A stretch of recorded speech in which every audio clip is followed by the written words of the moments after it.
Olá, eu sou a professora Marcela Duarte Ferrari, da Universidade Estadual de Maringá, em Maringá, no Paraná, e vou falar um pouco sobre o marketing científico e uma aplicação do marketing científico em um canal de divulgação científica da matemática.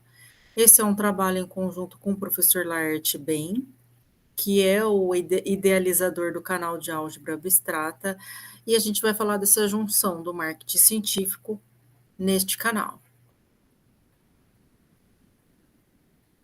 Então vamos lembrar que a cultura, o acesso à cultura e a cultura é uma luta permanente de libertação do ser humano. Então a gente fazer a divulgação científica, popularização da ciência, essa disseminação da ciência é um processo de libertação da sociedade, né? Porque quanto mais conhecimento a gente adquire, maior é a nossa libertação.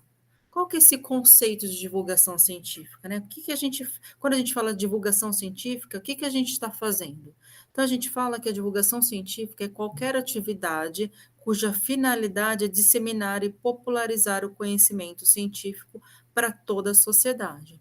Então, a divulgação científica é quando a gente olha para a ciência, trabalha ela de uma forma acessível para aquelas pessoas que não têm as competências e habilidades de um cientista, de um pesquisador, e faz essa ponte entre a ciência e a sociedade que não é portadora dessas competências do pesquisador. Como que a gente faz essa divulgação, né? Existem diversas formas para a gente trabalhar a divulgação científica.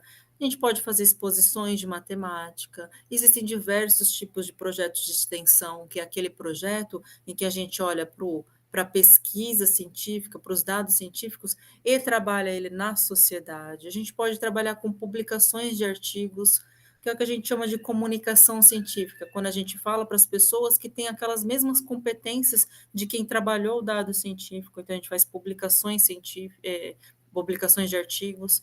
Tem gente que trabalha a divulgação científica no Instagram, hoje está muito em alta trabalhar a ciência no Instagram, porque é um meio de comunicação que é público, né, que é gratuito, e tem bastante acesso, e tem bastante alcance, então o Instagram está sendo uma forma muito ampla de trabalhar, canais do YouTube, existem laboratórios de ensino, livros e diversas outras formas que a gente pode fazer divulgação científica.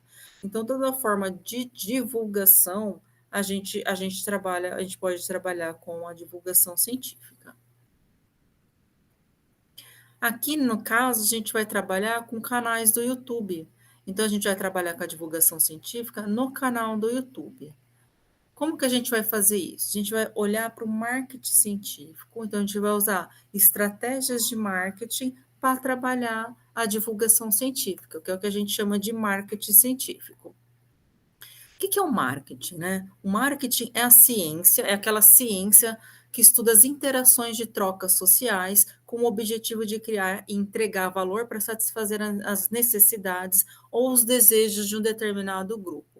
Então, quando a gente fala em marketing, a gente não está falando só da relação final do marketing com a sociedade, a gente está falando de toda a estrutura que culminou naquela relação, naquela interação.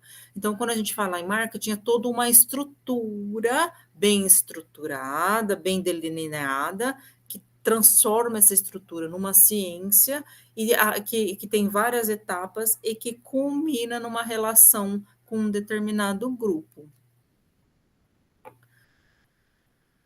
Vamos contextualizar, né? Para a gente entender o marketing científico, a gente precisa contextualizar o marketing, como que ele surgiu, como que ele evoluiu, para a gente conseguir aplicar ele na ciência. Então, marketing é uma ciência que surgiu na rua, nos mercados, né, nos comércios, lá no século XX nos Estados Unidos, durante o pós-guerra e no início da Revolução Industrial. No início da Revolução Industrial, as pessoas sentiram uma necessidade muito grande de criar mecanismo para vender os seus produtos, porque eles tinham uma alta demanda de produtos por causa da Revolução Industrial e tinham uma baixa procura por causa do pós-guerra. Então, eles sentiram a necessidade de criar esses mecanismos, que é o que foi chamado depois de marketing. Lógico, existem estudos que falam de marketing desde lá do início da civilização, mas a estrutura que originou esse nome de marketing começou no século XX. Depois de algum tempo, o marketing evoluiu e na década de 50 surgiram os estudos de mercado e a universidade se apropriou desse estudo. E quando a universidade se apropria desses estudos que começaram no comércio, daí ele começa a evoluir de forma mais ampla, né? De uma forma mais estruturada e se torna uma ciência. Então, a partir do momento que a universidade se apropriou desse conhecimento, essa estrutura se torna uma ciência, ganha estrutura de ciência e consegue ser estudada e trabalhada dentro das universidades, né, dentro da academia. Como que é o marketing, né? Vamos lembrar. Se a gente lembrar lá do início do marketing, o marketing ele tinha uma estrutura exatamente de relação de troca de produto, dinheiro. Então, você tinha um produto, olhava para o valor dele e fazia essa troca entre produto e dinheiro.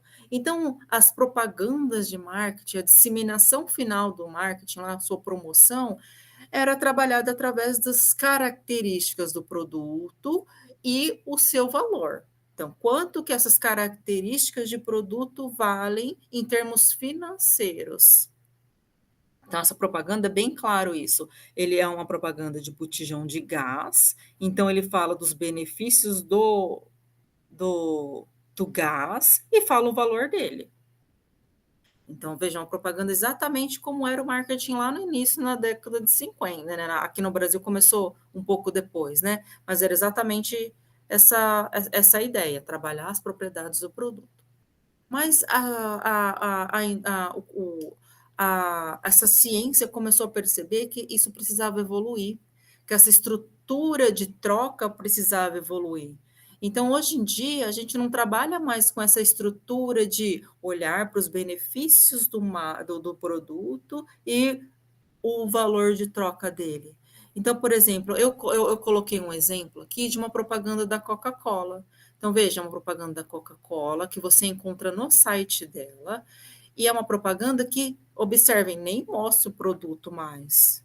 Então, eles não trabalham mais os benefícios do produto, porque nessa propaganda é um exemplo, eu gostei desse exemplo, porque a gente nem precisa mais olhar o produto, nem mostra o produto na propaganda. E é uma propaganda interativa. Se você entrar lá no site da Coca-Cola, você vai entrar nesse canal, você vai trabalhar ali, o Papai Noel de inteligência artificial vai falar com você, você vai fazer algumas atividades. Então, veja, o marketing evoluiu. Não é mais uma troca entre produto e valor. Ele está trabalhando um desejo do cliente dele, e esse cliente vai dar um valor para quanto ele gastaria para conseguir esse desejo. Então, veja, é uma propaganda que está com um desenho com aspectos mais antigos, né? Não é uma linha de desenho moderna, uma linha mais antiga, porque trabalha com a ideia de tradição, trabalha com a ideia de o que deveria ser o Natal, com a magia, então tem bastante elementos que estão fora de foco, porque lembra essa coisa de magia, de desejo, de sonho. Então, a Coca-Cola está trabalhando o seu desejo, porque se ela fosse trabalhar os aspectos da Coca-Cola, a Coca-Cola não mata a sede, a Coca-Cola não é saudável. Se ela for trabalhar quais são os benefícios da Coca-Cola, ela dificilmente conseguiria vender Coca-Cola se ela trabalhasse os benefícios da Coca-Cola. Mas, por outro lado, todo mundo consome, quase o mundo inteiro consome de uma alta demanda de Coca-Cola, porque a Coca-Cola foi uma das primeiras empresas que percebeu que o produto dela não vale a pena vender as características do produto. Então, eles vão vender outros elementos. Eles vão vender, é, eles vão vender a ideia da Coca-Cola. Então, se o marketing já evoluiu para, em vez de trabalhar produto-valor, trabalhar desejo, demanda, então a gente pode perfeitamente aplicar isso na ciência, porque a ciência não é um produto, a gente não tem como, nem se a gente quisesse trabalhar a ciência como produto, a gente conseguiria, até porque as universidades, elas não são uma empresa Então, ela não tem estrutura de empresa, a gente não conseguiria colocar essa estrutura de empresa dentro da universidade pública, mas a gente consegue trabalhar a ideia de desejo. O que que uma pessoa quer quando ela procura ciência? Essa ideia a gente consegue trabalhar. Então, se a gente consegue trabalhar essa ideia dentro da ciência, para a gente divulgar a ciência, a gente consegue estudar estrutura de marketing. E a estrutura de marketing, atualmente, ela está muito bem elaborada. Então, tem muitos aspectos estudados dentro da ciência, do marketing, que a gente consegue perfeitamente aplicar ela dentro da divulgação científica e fazer uma estrutura bem elaborada de divulgação científica sem tornar a ciência um produto, um bem comercializável, sem a gente precisar mudar as características da ciência.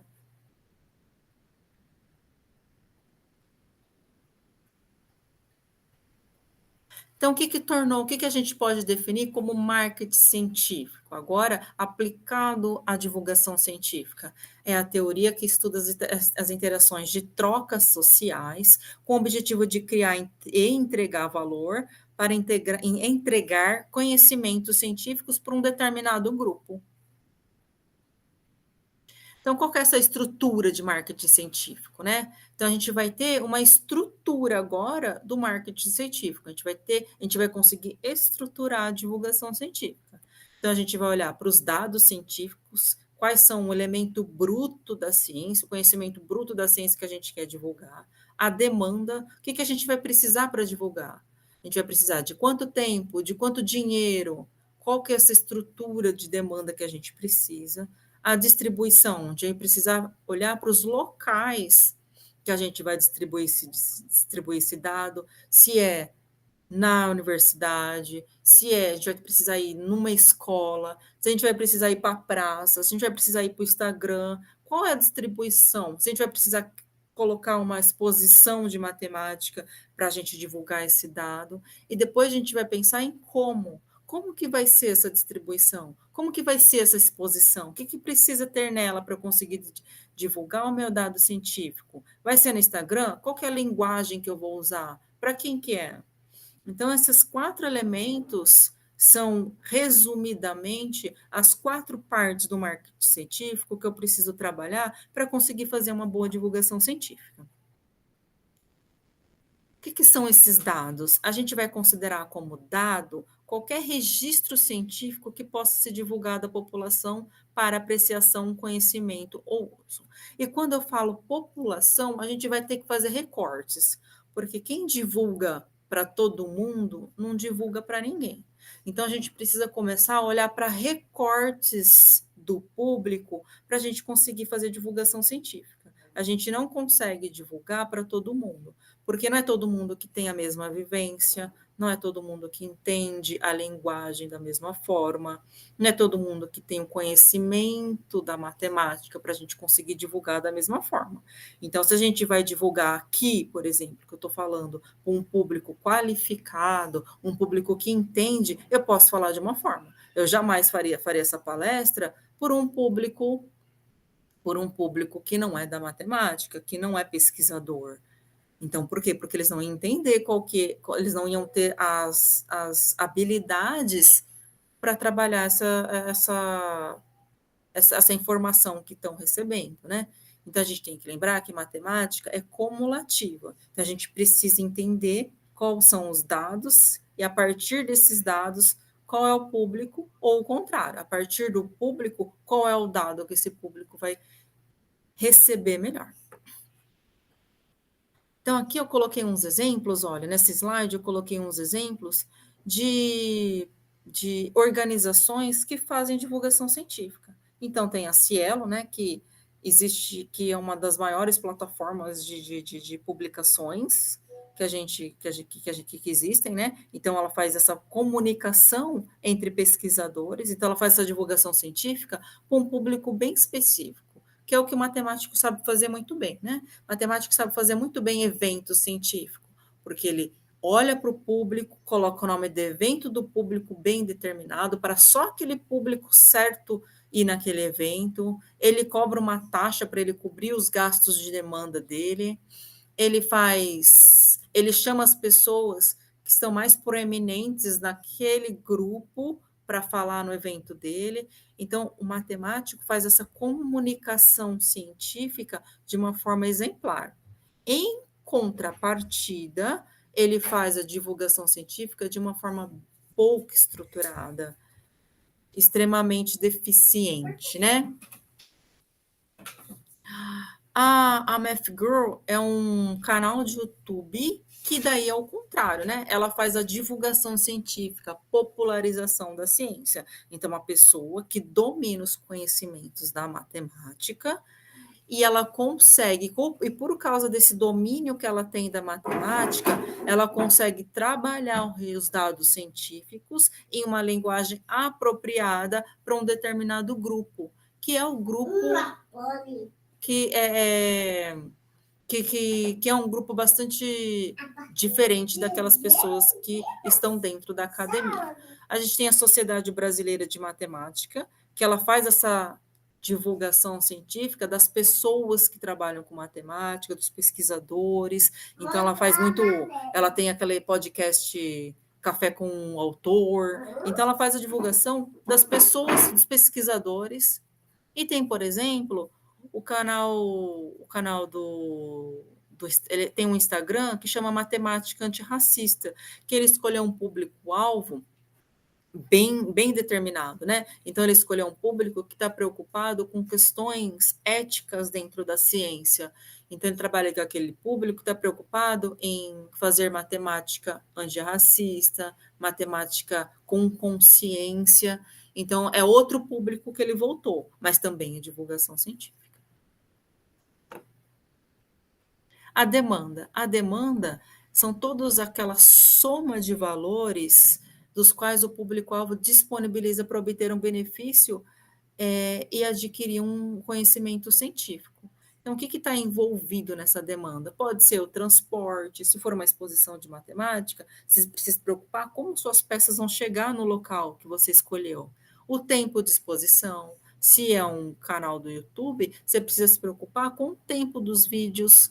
Se é um Instagram, você precisa se preocupar se vai ser um vídeo curto ou um vídeo mais longo, você precisa se preocupar. Com o Prolabore, você precisa pagar ou aquele pesquisador que está divulgando, você precisa saber quais são esses tipos de demandas que você vai ter. Aluguel de espaços, se é um evento, tem coffee breaks, tem diárias, tem taxas de inscrição, se é eventos, né? Mensalidades, fomento e elementos desse aspecto.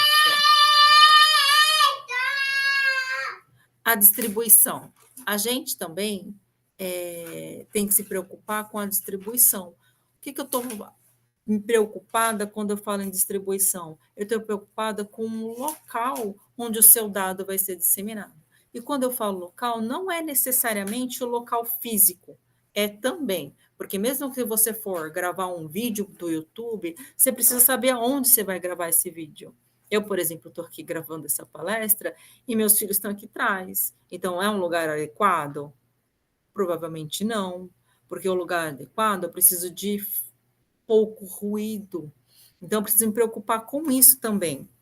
Eu preciso me preocupar com o local, com a forma, se é um canal digital, se é um Instagram, né? Eu preciso me preocupar aonde vai estar o meu público para que eu consiga melhor distribuir o meu dado científico. Então, veja, o que está muito entre linhas nessa palestra, que quando eu divido a estrutura da divulgação científica nessas etapas, o que me fala exatamente como eu vou determinar cada processo, cada etapa do meu processo, é o público que eu escolhi. Então, a primeira coisa que a gente precisa se preocupar quando a gente fala em divulgação científica é para quem eu quero divulgar, para quem eu vou conseguir falar sobre esse dado científico. Então, o primeiro elemento que eu preciso determinar é o público-alvo, porque é ele que vai te direcionar como que você vai trabalhar as outras etapas da sua divulgação. Então, quais são os possíveis canais de distribuição? Pode ser canais do YouTube, você precisa olhar quem que tá divulgando também, então a concorrência no sentido de quem também está trabalhando essa divulgação científica, os seus espaços físicos, a exposição, a logística, o estoque. Se for uma exposição, por exemplo, você precisa saber onde eu vou guardar essas peças. Ah, eu quero trabalhar uma exposição de matemática. Muito bom, mas ela tem peça. Onde você vai guardar isso? Como você vai transportar isso? Então, esses são elementos envolvidos na distribuição da divulgação científica. Além disso, tem a disseminação, que é a linguagem que você vai usar para alcançar o seu público. Então, depois que você determina tudo, você precisa falar, você precisa decidir como que você vai fazer essa disseminação, como que você vai alcançar o seu público. Você vai falar com uma exposição, você vai fazer um canal, você vai fazer um post, você vai fazer um vídeo curto, você vai fazer uma aula, você vai fazer um curso completo para falar desse dado. O que você vai fazer para alcançar? Qual vai ser a forma de disseminação da sua divulgação científica? Porque a divulgação científica também se preocupa, por exemplo, com as formas de ensino não formal da matemática. Porque se você está dando um curso que não é no padrão da academia, você está divulgando ciência, mas você está divulgando ciência através de um ensino não formal. Aqui, ó, eu preparei um exemplo para a gente ver como que a gente olhar para o público-alvo importa. Então, são dois exemplos que aconteceram na UEM. Então, são 2 semanas da matemática, que é um evento que é anual da Universidade Estadual, do Departamento de Matemática da Universidade Estadual de Maringá. E esse aqui eu participei dos dois, então eu posso falar dos bastidores dessas 2 semanas. E uma semana, essa propaganda aqui, ó, a identidade visual da semana, foi elaborada por professores.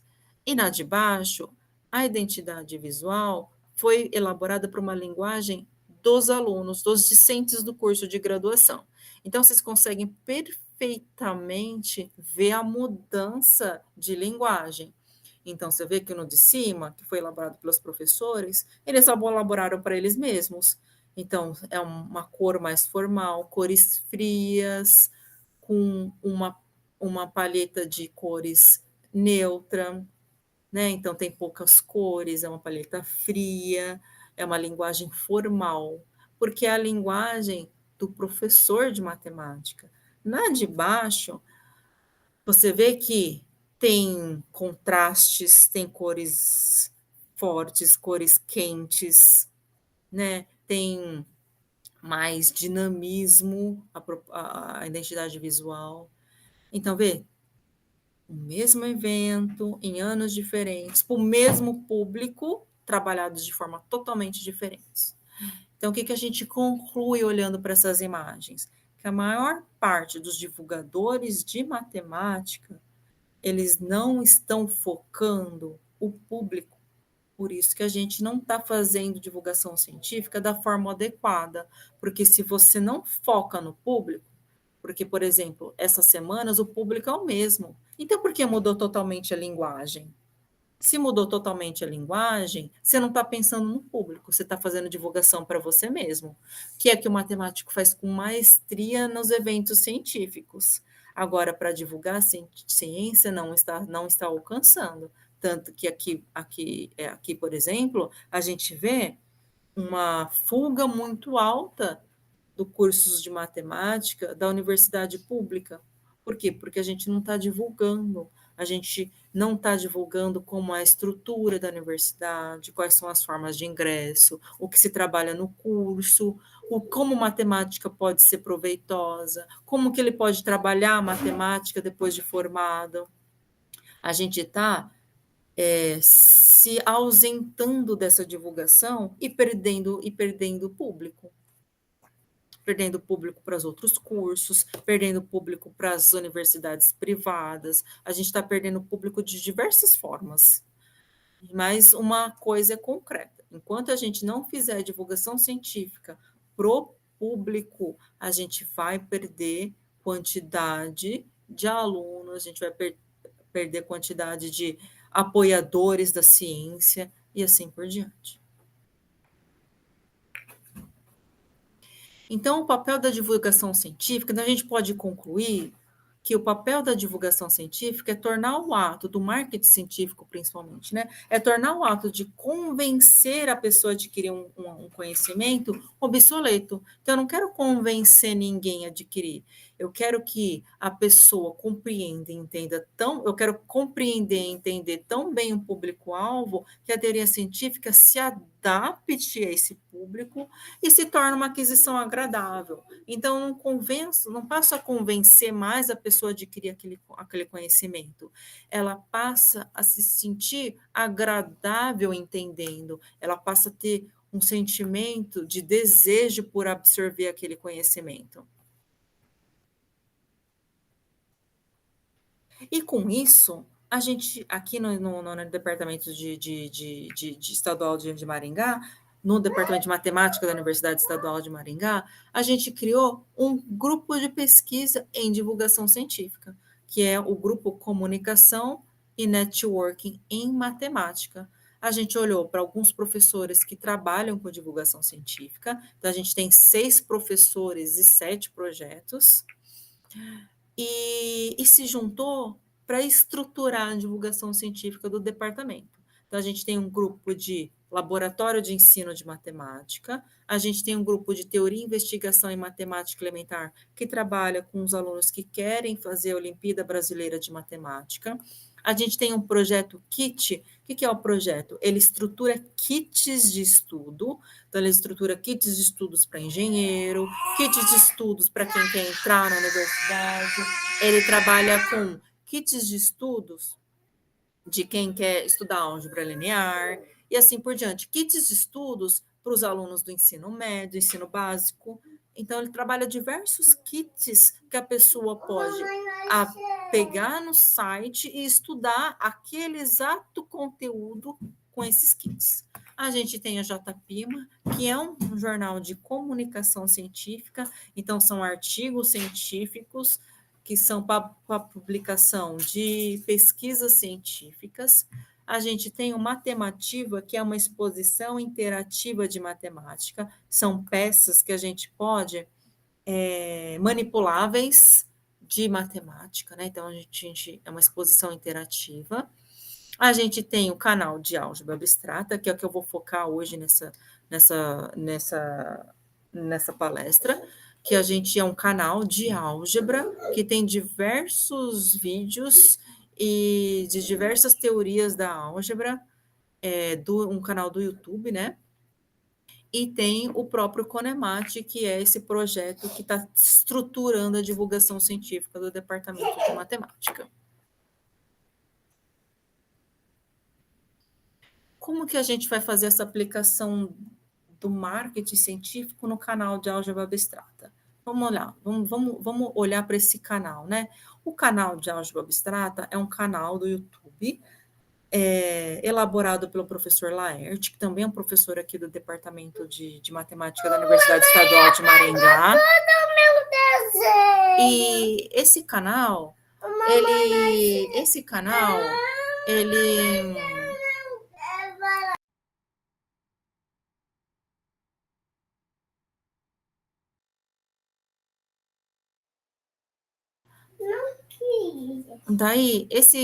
de álgebra, ele é um canal, né, que tem mais de 500 vídeos, e no começo ele tinha essa identidade visual aqui, ele trabalhava com esse logo e tinha essa cor aqui. Então a gente falou, vamos olhar para quem que é o público desse canal e reestruturar primeiramente a identidade e depois as formas de divulgação dos vídeos. Foi o que a gente começou a fazer. Então a gente olhou para o canal, vamos olhar para essa estrutura canal. Então é um canal que tem mais de 4 anos de existência. Quando a gente começou, ele tinha 3.500 inscritos, ele tem mais de 500 vídeos publicados, ele tem um curso de teoria dos números, tem curso de lógica, ele tem um curso de matemática financeira, tem vídeos de curiosidade matemática e tem vídeos curtos de divulgação. Daí, tá, vamos olhar para essa estrutura e olhar para quem que é o público. A gente consegue olhar para o público que está acessando esse site. Então, na hora que a gente olhou para o perfil do público que está assistindo esse site, que está acompanhando o site, a gente percebeu que 77% desse público é um homem, 52% tem entre idade de 18 e 24 anos, e tem um restinho ali de público entre 25 e 34 anos. Então, a gente tem 32% ali de pessoas entre essa idade. Então, quem que está se interessando por esse canal? São homens, pela faixa entre 18 e 24 anos, e de 25 e 34 anos. Daí eu conversando com o professor Laerte, ele falou assim, eu perguntei, professor, você quer manter esse público? E depois a gente pensa em formas de ampliar esse público? Daí a gente chegou à conclusão que o melhor era, primeiro, a gente manter um público que já está se interessando pelo canal, e depois a gente pensa em formas de ampliar esse público, trazer mais mulheres, trazer mais pessoas mais velhas e pessoas do ensino básico, né, que são pessoas mais novas do que isso. Então, primeiramente, a gente vai reestruturar o público para aumentar a demanda, e depois a gente pensa em formas de ampliar o perfil do público. O que, que a gente fez? Então a gente falou, primeiro vamos olhar e mudar a identidade visual do canal. Então a gente olhou para as cores do canal. Então tem toda uma teoria de cor que faz com que a gente trabalhe de melhor forma a nossa comunicação com o público. Então a gente escolheu uma paleta de cor que envolva equilíbrio, que envolve atratividade, criatividade, que envolve lógica, que envolve essa seriedade que é a matemática e que transmita uma sofisticação e simplicidade, porque a gente quer trabalhar matemática com um certo aspecto de criatividade, e a gente quer trabalhar matemática com seriedade. Então, a gente vai trabalhar essas cores para que faça essa união desses aspectos que a gente quer trabalhar dentro do canal. E conversando com o professor, que é o idealizador do canal, ele falou dessa imagem. Essa imagem já está nas cores que a gente quer trabalhar, e ela é uma imagem que representa a álgebra por si. Ela é uma representação muito boa do que é o conceito da álgebra. Daí eu falo para vocês da importância da gente, do divulgador da ciência, saber é, aquilo que ele está divulgando. Porque se ele souber exatamente qual é o dado científico que ele está divulgando, ele sabe abstrair isso para um público mais amplo.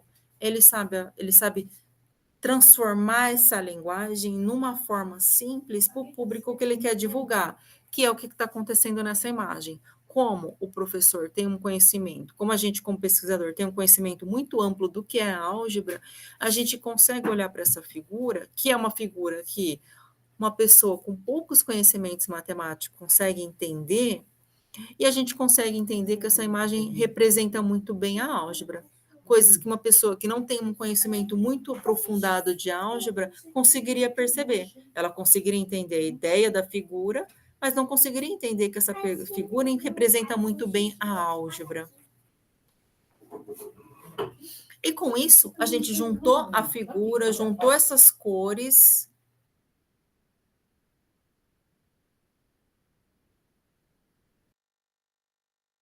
Então, a gente conseguiu juntar todas essas ideias e elaborou esse logotipo. Então, o novo logotipo do canal de álgebra tem essa estrutura. Então, a gente usou as cores que a gente escolheu, a gente utilizou uma tipografia mais sofisticada para a gente olhar para aquele público-alvo do canal e determinou essa estrutura. E outra coisa que a gente precisou se preocupar também é a descrição do canal. Então, a gente mudou, eu não trouxe aqui a descrição antiga, mas a gente reestruturou a descrição do canal. Então, veja, a gente usou uns elementos mais atrativos para descrever o canal, e a gente utilizou palavras-chaves que são buscadas no YouTube. Então, a gente usou álgebra, cálculo diferencial, educação financeira, teoria dos números, né? A palavra números, aritmética, álgebra linear. São palavras que são bastante procuradas quando a pessoa procura matemática no YouTube. Então, a gente fez uma pesquisa de como a matemática é procurada dentro do YouTube. A gente vai melhorar ainda, a gente consegue melhorar ainda mais essa descrição, olhando para essas procuras que as pessoas fazem, olhando para a matemática dentro do YouTube. Então, a gente olhou para as palavras, né? Matemática, álgebra básica, estruturas algébricas, é uma é um conceito bastante procurado no YouTube, anéis, lógica, relações e funções é muito procurado, teoria de Galois é muito procurada, cálculo diferencial integral. Então, todas essas palavras, todas as palavras-chave são bastante procuradas dentro do YouTube em termos de matemática. E a gente criou essa capa do canal, olhando para aquelas cores, para aquela tipografia e para aquela figura que o professor escolheu, a gente criou esse cartaz, esse pôster aqui para o canal. Além disso, o professor, ele falou assim, Marcela, eu consigo fazer vídeos curtos, e esses vídeos curtos também vão fazer a divulgação do canal. Então, o que ele fez para atrair público para o canal? Começou a fazer vídeos curtos falando de pequenos conceitos algébricos. Então, ele pensou, vou fazer vídeos curtos de 1 minuto no máximo, entre 15 segundos e 1 minuto, e vou chamar a atenção para o resto do meu público. Então, ele começou a perceber que esses vídeos curtos chamam bastante pessoas para assistir o canal dele, e inclusive se inscrever no canal. Eu peguei um exemplinho aqui de um vídeo curto que fala sobre lógica, acho que é um vídeo curto de lógica. Inclusive, a música é uma música bem atrativa, é uma música muito conhecida, que também chama atenção, porque dificilmente alguém associaria essa música à matemática. Então, esse contraste chama atenção a primeiro momento. E essa atenção que ele consegue captar da pessoa faz com que ela se interesse pelo canal dele. Vou mostrar para vocês, vou deixar esse vídeo aqui para vocês olharem, depois a gente continua um pouquinho a palestra.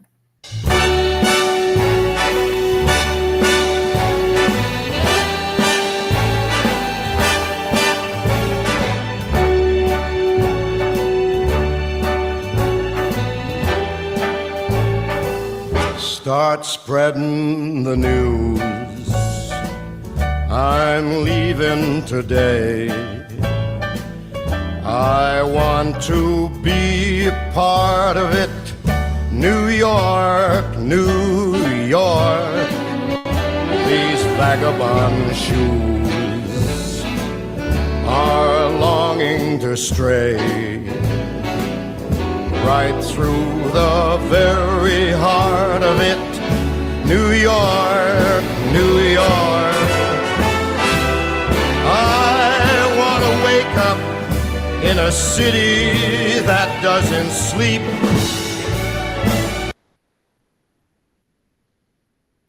Então, veja, o que esse professor fez?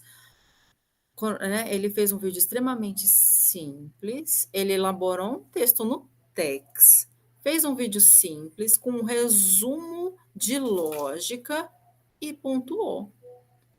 Então, é uma forma de chamar a atenção, porque ele só fez esse resumo extremamente simples e fez esse vídeo curto com uma música chamativa que chama para o canal dele. Então, quando a gente pensa em divulgação, você fala, nossa, mas eu vou ter que virar youtuber? Claro que não, a gente não é um youtuber, né? A gente não tem essa facilidade de comunicação na internet, no Instagram, de frente para a câmera, mas a gente tem habilidade matemática, que é o que é necessário para divulgar a ciência. Então, veja, Se a gente tem essa habilidade, como que a gente sabe que tem essa habilidade? Fazendo esse resumo. A gente sabe as partes importantes que seriam interessantes divulgar da lógica, e a partir disso, a gente faz um vídeo só para atrair a pessoa. Então a pessoa vai se sentir atraída. Nossa, vou olhar. E realmente esse vídeo tem bastante visualização, porque é um vídeo que chama atenção pela música e faz com que as pessoas ingressem no site, no canal dele. Daí, no final das contas, o aspecto do canal dele ficou dessa forma. Ó. A gente mudou o logo, mudou aquele azul, né? Mudou aquela palavra álgebra que era mais difícil de visualizar, que era a palavra álgebra, colocou o nome do canal, né? Canal de álgebra abstrata, e ficou com essa configuração. Além disso, o que a gente também está fazendo, está estruturando para o canal dele? A gente está estruturando em associação com o canal uma página, um site, porque nesse site a gente vai conseguir, vou até entrar no site aqui, a gente vai conseguir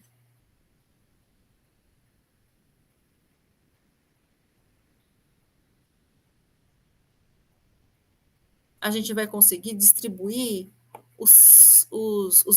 as playlists. Então, vai ter playlist de teoria dos números, playlists de lógica, porque apesar do YouTube ser um canal, uma rede social muito bem estruturada, que está há mais de 10 anos aí disponível, né? Diferente das outras que vão e somem, igual o Orkut sumir, muito provavelmente o Instagram vai sumir, muito provavelmente o TikTok vai sumir, o canal,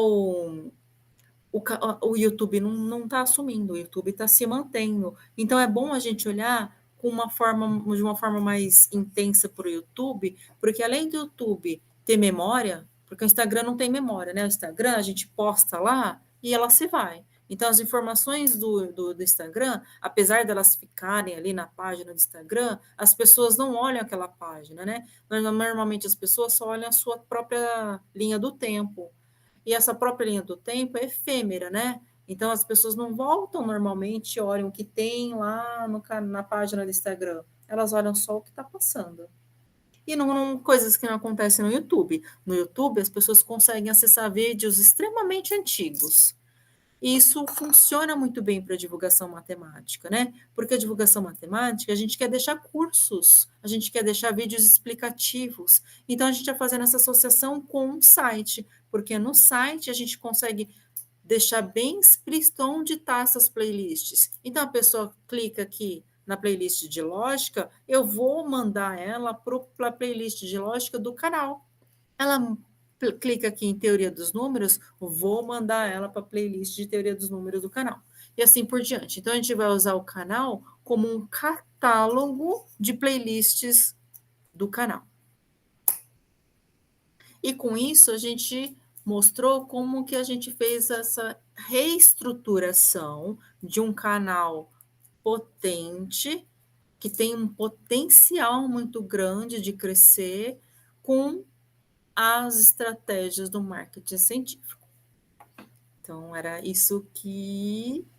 foi isso que eu achei importante mostrar para vocês hoje. E qualquer dúvida, vocês entrem no canal ou entrem no site do Conemate. Obrigada e até lá. Já terminou?